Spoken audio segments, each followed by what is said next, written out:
प्यारे बच्चों, सामाजिक विज्ञान के इतिहास विषय की ऑनलाइन क्लास में आपका पुनः एक बार स्वागत है। कल हम लोगों ने पढ़ा कि 21 सितंबर 1792 को फ्रांस में राजतंत्र का अंत कर दिया गया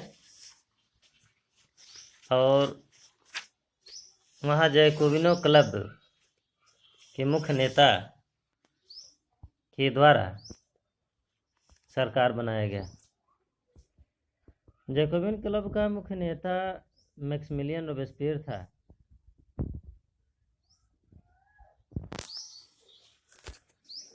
सन 1793 से सन 1794 तक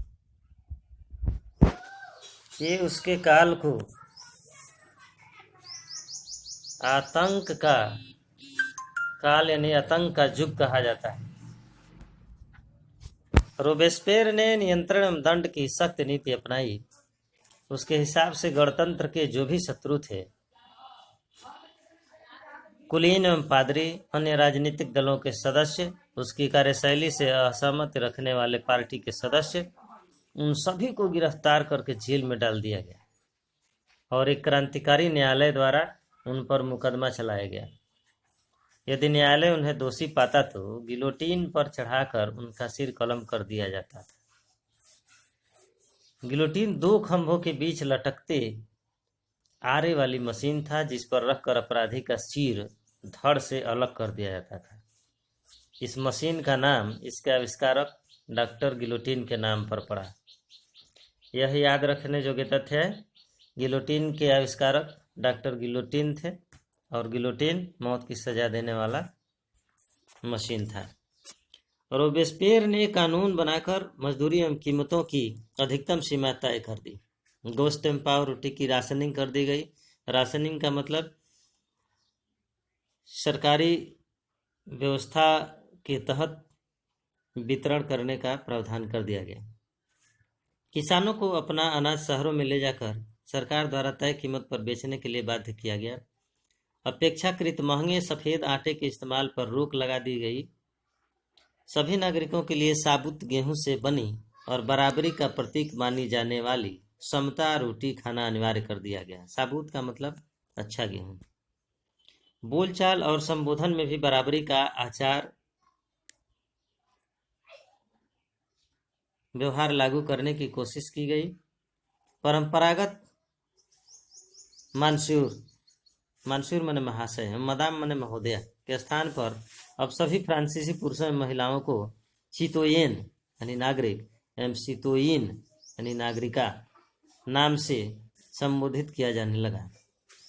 चर्चों को बंद कर दिया गया और उनके भवनों को बैरक या दफ्तर बना दिया गया। बैरक का मतलब जहाँ कैदी रखे जाते थे, या दफ्तर यानी ऑफिस बना दिया गया। रोबेस्पियर ने अपनी नीतियों को इतनी सख्ती से लागू किया कि उसके समर्थक भी त्राही त्राही करने लगे। अंततः जुलाई 1794 में न्यायालय द्वारा उसे दोषी ठहराया गया और गिरफ्तार करके अगले ही दिन उसे गिलोटीन पर चढ़ा दिया गया। अर्थात रोबेस्पियर का जनता पर इतना आतंक बढ़ गया कि उसे जुलाई 1794 को न्यायालय द्वारा दोषी ठहराकर उसे गिलोटीन पर चढ़ा दिया गया। अब आइए देखते हैं कि जैकोबिन क्लब की शासन का अंत होने के बाद फ्रांस में किस तरह की व्यवस्था लागू हुई।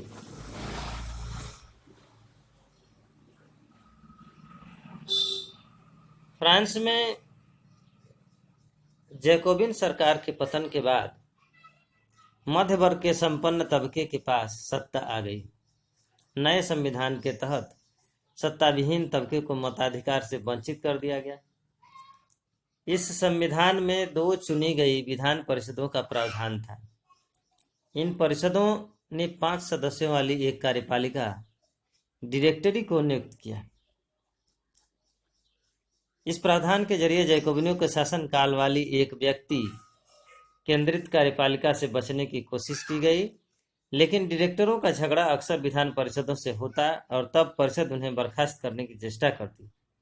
डायरेक्टरी की राजनीतिक अस्थिरता ने सैनिक तानाशाह नेपोलियन बोनापार्ट के उदय का मार्ग प्रशस्त कर दिया। सरकार के स्वरूप में इन सभी परिवर्तनों के दौरान स्वतंत्रता, विधि सम्मत समानता और बंधुत्व प्रेरक आदर्श बने रहे। इन मूल्यों ने आगामी सदी में न सिर्फ फ्रांस बल्कि बाकी यूरोप के राजनीतिक आंदोलनों को भी प्रेरित किया। इन सारे विवरणों से स्पष्ट हो गया है कि 1774 में लुई XVI गद्दी पर बैठा और 1792 में उसका राजगद्दी छिन गया, यानी राजतंत्र से व्यवस्था बदल गई। इन सारे विवरणों से स्पष्ट हो गया है कि 1774 में लुई XVI गद्दी पर बैठा और 1792 मतलब अच्छा गेहूं बोलचाल और संबोधन में भी बराबरी का आचार व्यवहार लागू करने की कोशिश की गई। परंपरागत मानसूर माने महाशय, मदाम माने महोदया के स्थान पर अब सभी फ्रांसीसी पुरुषों एवं महिलाओं को चितोयेन यानी नागरिक एवं सितोयिन यानी नागरिका नाम से संबोधित किया जाने लगा। चर्चों को बंद कर दिया गया और उनके भवनों को बैरक या दफ्तर बना दिया गया। बैरक का मतलब जहाँ कैदी रखे जाते थे, या दफ्तर यानी ऑफिस बना दिया गया। रोबेस्पियर ने अपनी नीतियों को इतनी सख्ती से लागू किया कि उसके समर्थक भी त्राही त्राही करने लगे। अंततः जुलाई 1794 में न्यायालय द्वारा उसे दोषी ठहराया गया और गिरफ्तार करके अगले ही दिन उसे गिलोटिन पर चढ़ा दिया गया। अर्थात रोबेस्पियर का जनता पर इतना आतंक बढ़ गया कि उसे जुलाई 1794 को न्यायालय द्वारा दोषी ठहराकर उसे गिलोटिन पर चढ़ा दिया गया। अब आइए देखते हैं कि जैकोबिन क्लब की शासन का अंत होने के बाद फ्रांस में किस तरह की व्यवस्था लागू हुई।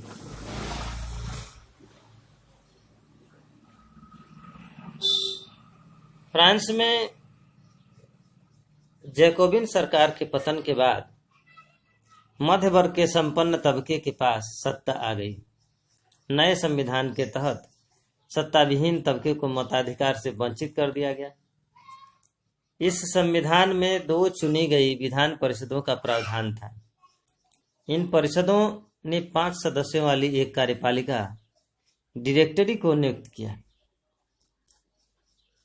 इस प्रावधान के जरिए जैकोबिनों के शासन काल वाली एक व्यक्ति केंद्रित कार्यपालिका से बचने की कोशिश की गई, लेकिन डायरेक्टरों का झगड़ा अक्सर विधान परिषदों से होता और तब परिषद उन्हें बर्खास्त करने की चेष्टा करती। डायरेक्टरी की राजनीतिक अस्थिरता ने सैनिक तानाशाह नेपोलियन बोनापार्ट के उदय का मार्ग प्रशस्त कर दिया। सरकार के स्वरूप में इन सभी परिवर्तनों के दौरान स्वतंत्रता, विधि सम्मत समानता और बंधुत्व प्रेरक आदर्श बने रहे। इन मूल्यों ने आगामी सदी में